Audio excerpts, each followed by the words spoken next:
G'day guys, how are we doing? Welcome to Lucy's channel, Lucy Lane, the Queen of Balmain. Today, we're going to talk about 3 mistakes I made while bringing up Lucy. So the first mistake I made was boundary training. What is boundary training? Boundary training is essentially giving your dog boundaries. It's as simple as that. It's exactly how it sounds. Now, I did give Lucy boundaries at the start with training her to go to the toilet outside and with crate training. But what I failed to establish at the start were specific places in the house that she could and couldn't go, and doorways that she could and couldn't enter. So an example of me failing this was when I had a friend around in the early days when Lucy was a pup, and he left the front door open and Lucy bolted outside and bolted across the road and started heading directly for the park, and that was absolutely terrifying. Thank God I established recall with her extremely quickly, because she came back as soon as I called her name, bang. She was straight back in the house, and funnily enough, she came to right to the heel. So that was awesome. But that is a prime example of how boundaries could have stopped that from happening. So how we established correct boundary training was when we had our trainer come around to our house and take us through our paces. The first thing you noticed when he came into our house was, what the hell is with all this make-do puppy-proof fencing you've got around the joint? And that was my temporary solution, and it was not a forever thing. So we established boundaries with Lucy then and there. It was very easy and she got it very quickly. Essentially, it was a verbal cue on a part of it, like on a doorway where she wasn't allowed to go through. And that was essentially it. And then we went through the training with her and we corrected her when she made a mistake. And after about 5 minutes, she actually got it. It was that quick. And then in my own time, once the trainer left and I had the knowledge on what to do, I then just rinsed and repeated what I learned. So I'm gonna show you now another example of that.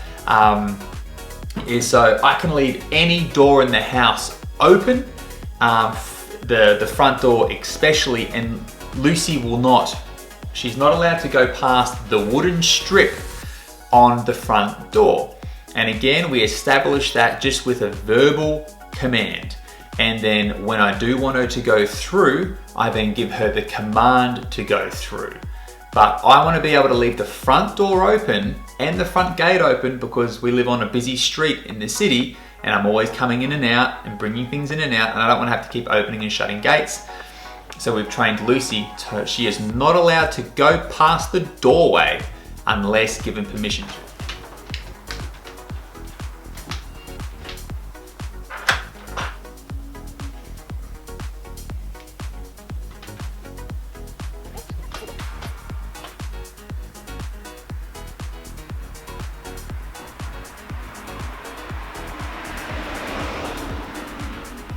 See here, Lucy knows her paws aren't allowed to go past that piece on the ground there that separates the wooden floor to the concrete.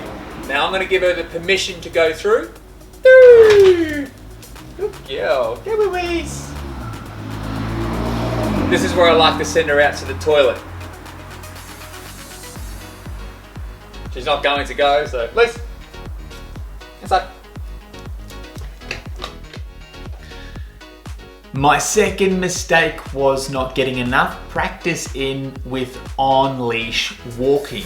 So where we live, we were super lucky to be surrounded with all these off-lead dog parks, and extremely close to our house. So because we established recall with Lucy so early, and a very efficient recall, we were able to just go off lead in the parks and have a great time. But we actually lacked, this was actually a detriment to us practicing on lead walking, and I didn't really realize this until a little bit later on down the track when she was a little bit bigger and we started to go to new places and places where you had to be on lead. So my temporary solution for this was a Band-Aid, and what I did was get a halty harness, and then that lasted a few days because Lucy was a super strong puller.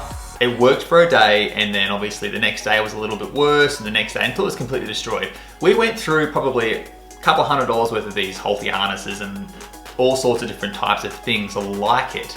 And I realized this is not an efficient way to walk your dog. And Lucy's growing, getting big and strong, and it was really frustrating me because I could do all these really cool things with Lucy, and at the time she was actually pretty well trained in like some basic obedience, and I could have her at the heel and like off lead, but on lead she just wanted to pull. So I got the dog trainer back, and then what we worked on was how to correct her on a lead, which took, Jesus Christ, it literally took a half an hour lesson and we were good to go. And then I was able to rinse and repeat this until we got it right. It took about a day of practice, and now I can walk Lucy on a completely slack lead. But the most important thing is that, you know, bigger dogs can pull, and a lot of people just use a flat collar, and a lot of people just put up with it. But what it actually does, you can create damage in their trachea, and that can cause a reverse sneezing problem. And it's just a world of hurt down the track, especially for your pup, vet bills, and all sorts of things. So learning to walk on the lead properly, on a slack lead, is absolutely vital, and something I'll implement from day one when we get our next dog. Now, the third mistake that I made was not getting onto destructive chewing right away when Lucy was a bit of a smaller pup. So after about the first month of having Lucy, and I went back to work, and we actually had quite a busy routine. A month after we got Lucy, both my wife and I were away from the house a lot. Lucy still got her training and walking and park time in, but there were lengthy periods where Lucy was home alone. So to combat this, we did get a dog walker to break up the middle of her day to take her out, bring her back, and that was also great for socialization. And we also stocked up the backyard with a whole bunch of toys and fun things to do. But the mistake that I made was they weren't the right toys. So with tug toys and balls and stuff like that you know, you think a dog would be happy with, they're only really fun when there's someone on the receiving end of it playing with them. So that wasn't super fun for Lucy. So Lucy created her own fun and literally destroyed the entire backyard, all the trees, all the rails, the porch, the stairs, and the back door, to the point where I had to actually get a builder in to replace everything. And there was quite a bit of structural damage at the time. So this chewing was boredom, and it is my fault. It is not the dog's fault. And another thing as well, I could never catch Lucy doing it, because you can't correct a dog if you don't catch them in the act. That is like rule 101. So what I ended up doing was buying the correct toys for Lucy, which were like Kongs and puzzles that I could put food in and put them around the backyard. And this actually helped a lot with her entertainment and her mental stimulation while we weren't home. They were a big lifesaver. I'll drop a link below on the Kongs that we use. Very basic, very simple, but they do the job if you do have any problems like this. And then the next thing we did was to apply a no-lick spray, like a no-chew spray on all of the areas where she kept chewing. The funny thing is, she didn't mind the taste of this no-chew spray, which that absolutely blew my mind, because this stuff is vile. So then I had to bring out the heavy artillery.